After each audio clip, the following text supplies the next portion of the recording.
most A-levels. Now, you know, a lot of you have been there. It's the summer of freedom. You're about to go to university.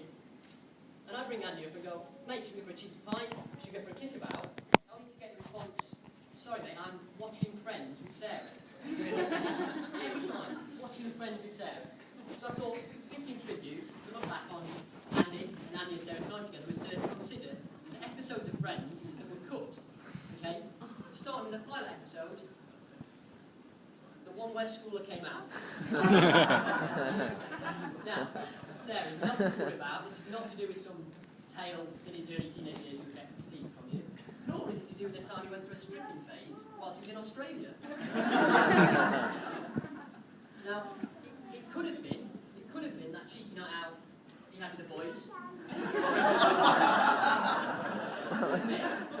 Check out the facts.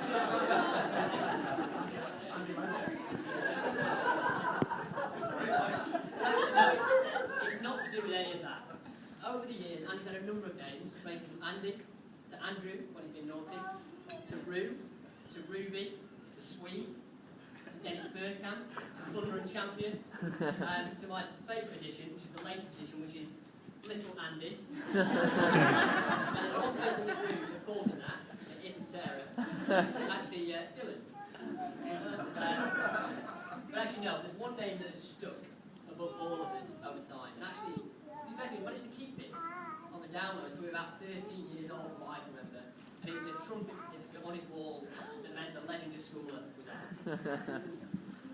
So, the next tale starts about 9 or 10 years ago, when Andy made a very special commitment to someone in this room. And that person wasn't Sarah, this was actually me. So this one is the one with the desert island that never happened. So in the dark depths of Dronford Woodhouse, we were having one of our normal nights out, which meant 7 lads just in a house. We've got no mates outside of that room. And Andy said to me, if I could take anyone to a desert island, I was the one.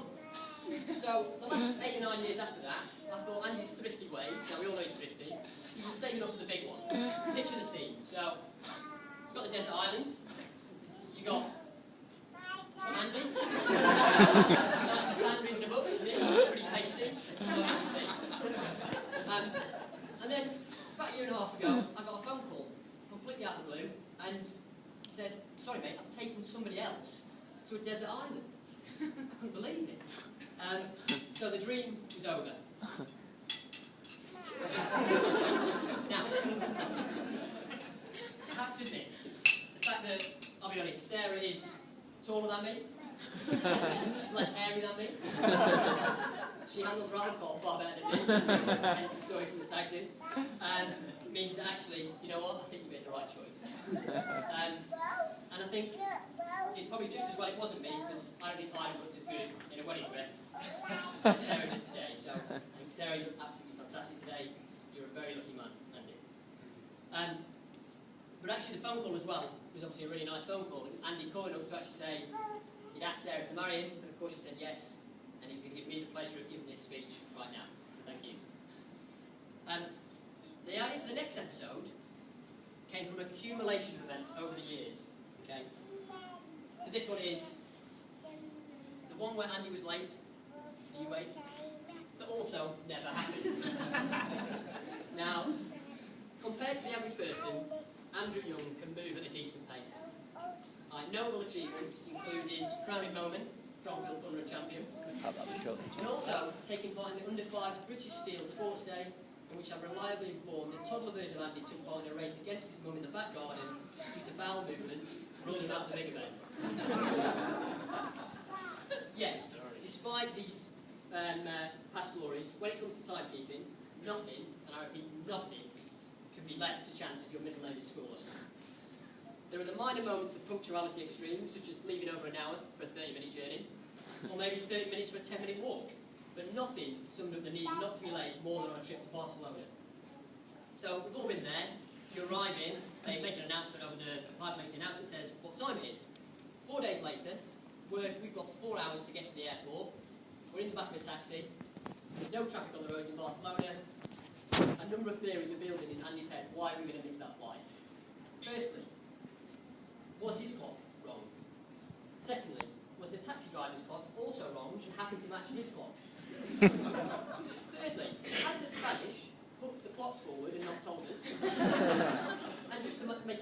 maybe they'd put them forward and hadn't told EasyJet printed out tickets wrong, and we were going to be late.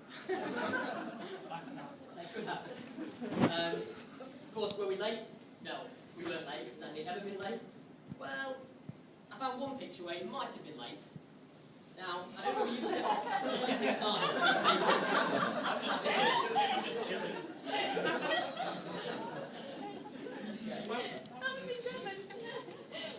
Apologies if you're here. That's me head first. Yeah. So, on to the next episode of the series. This is when the friends bit might start to fade actually in a minute. So, this is the one where Andy had hair. Okay. So, Andy's been, to be fair, Andy and Sarah have been on some amazing trips ever since they've been together. They've travelled all over the world. So, when I was looking through the pictures of the things they've done together, one thing was apparent. I was struggling to find pictures of Andy's golden locks. Okay. Now, I think what he's been doing is, over the last few years, he's been wearing a variety of hats to cover up those absolutely massive ears that we all know he's got. Okay. So have a think about that. So, we start off with the Smurf look. He then went through the phase of going for the Jaws look. We then moved on to the Dolly look. We then had the Scottish heritage look. And finally, after we'd saved €5 on Sarah's as a discount for about 5 years, we had the Rowan hat look. But then I found it. In the archive was that picture I was looking for, the picture of Andy with hair. There we go.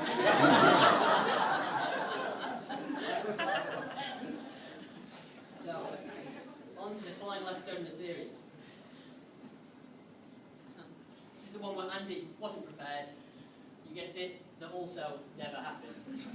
So, from folding and arranging his pants as a toddler into different colours, to phoning ahead for his own stag do to check on how many toilets were in the hostel, Andy is prepared for every little moment. I was getting slightly concerned in the run up to the wedding when he eventually accidentally deleted his wedding planning spreadsheet, but I figured that was just to erase all memories of the cost permanently from his mind. Now, Andy always did well throughout his academic life at school, and then at University of Nottingham, and I think the secret to any success was he is, to be fair, he's a very, very bright lad. But he's always been extremely prepared for every moment in his life. Now, to test this theory, I've got a multiple choice question. How do you make sure you remember your anniversary with your girlfriend and one of your best friend's birthdays at the same time? You A. Put the dates into your Nokia 3210, making sure it's placed in your private bedroom top drawer. Do you B.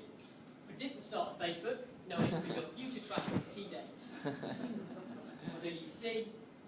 Arrange for them both to happen on the same day to avoid any future conflict? Very well played.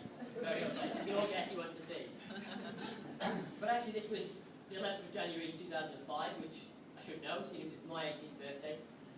And having been there at the start of the relationship, it's a great honour to be, it's a great honour to be best man today to such a perfect couple.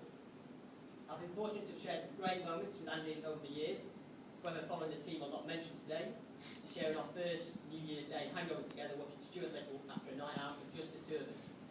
We were very cool. Getting to know Sarah over the years, it really occurred to me that they were made for each other. Whether through the music they enjoy together, I hope that you take them to Britney Spears gigs like I did, to all the sports events that you do together. It's not often nowadays that you find a couple that have been through so much together. Share moments from the end of school, to go through university together, to buy a house together, to go travelling together, and to know you've done it with the right person for you is an amazing thing. And on that note, before I get too deep and carried away, I'd like to wish the happy couple well and toast their future happiness. Ladies and gentlemen, Mr. and Mrs. Gould.